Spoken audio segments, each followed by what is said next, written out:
I just want to dance with you. What you like on the street, why not make a scene? We just 13.4 million people live in poverty in Germany. You know, that seems excessive. 13.4 million, that's roughly every sixth person in Germany, and there are 600,000 homeless people in Germany. And the main reason for the homelessness is termination of contract. So, cool guys, cool, keep sitting on your gigantic ton of money. The owners of Lidl gained 10 billion euros in personal wealth during this pandemic, and the brother couple owning Aldi gained 5 billion in personal wealth during this pandemic. So STFU, Cem Özdemir, Greens politician wanting to raise food prices. I mean, obviously increase the price of meat, yeah. That burger, 660 gallons of water in the process. Well, that veggie burger is 42 for your comparison, but not the price of tomatoes. So if they can increase their wealth by 10 billion during a deadly pandemic during 2 years, maybe they can export some food next time we have a drought somewhere in the Middle East. How's that for an idea? Apparently England could fit COVID air filters into all British schools for half of the cost of the latest royal yacht. At least that's what The Guardian reports. You know, I don't think you should force people to take a vaccine if they don't want to have the vaccine before we have not evolved, you know, moral economics and policies somewhere in the right direction. While British teachers have filed an official complaint to the British government, as the British government's preferred supplier of air filters costs around £1,100, while there's a Dyson model on the market for £424. Apparently England could fit COVID air filters into all classrooms for half the cost of the royal yacht. At least that's what The Guardian reports. Well, I'm not sure about the math there. Maybe someone wants to recalculate that.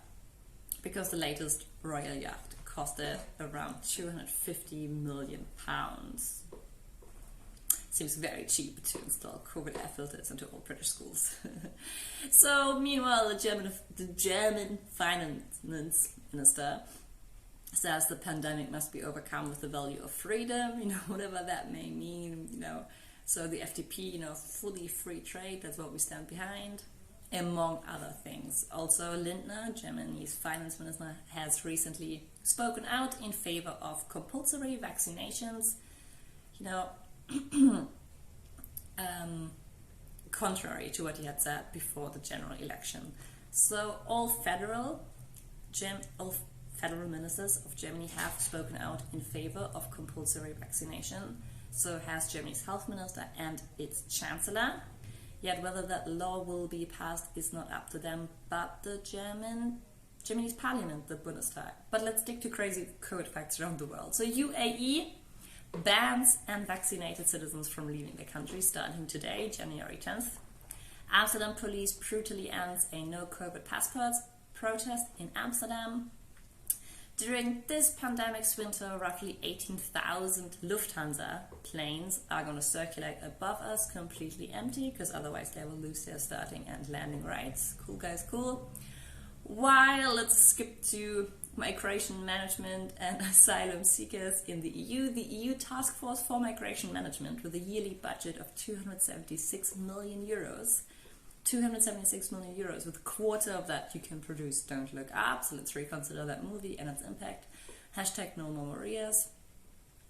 So you can imagine what they built with this increase, what kind of infrastructure this is, and hey guys, we keep living our life of the highest standards. And what's even weirder is that not only that we don't care, and people are right in judging us for not caring, even weirder is that our politicians don't speak out for a better world. You know, there's no money put in place that is somehow rearranging the system. You know, not that we have ever cared about the human rights of people of different pigmentation. And if I remember correctly, there is zero political movement towards vaccine IP release.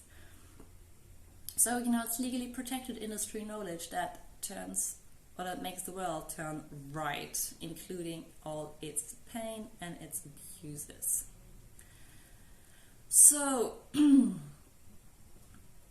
We've put the legalization of cannabis in Germany on hold. Apparently it's not the right time to move on with the potentially most progressive new policy idea of the new German government.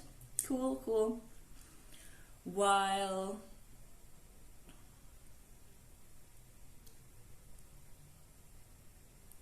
obviously there's no real movement in shapement of thinking. So Germany's finance minister wants to hold on to moving towards a black zero. That's the economic theory depth that is communicated with the public. And that's, for how stupid they play you, and I say you because not me. And look at the voting outcome. Apparently Germany is digging it. This is all the knowledge we have. This is the smartest economics we can come up with, and if it's not the smartest economic we can come up with, it is what we vote for. So it's pretty much a fail in 2021. We have really to accept that we're not that honest with ourselves as a nation in Germany. And people wonder why I don't enjoy most people's company. Like, really? You can be for wanting to break up big tech or big pharma, but dude, you guys, you don't vote correctly. So there is zero reform in development economics, WTF. We hold tight to the Washington and Brussels consensus of policy ideas. Let's consider what the Bible has to say about monetary policy. At the end of every 7 years, you must cancel debts. Deuteronomy 15:1.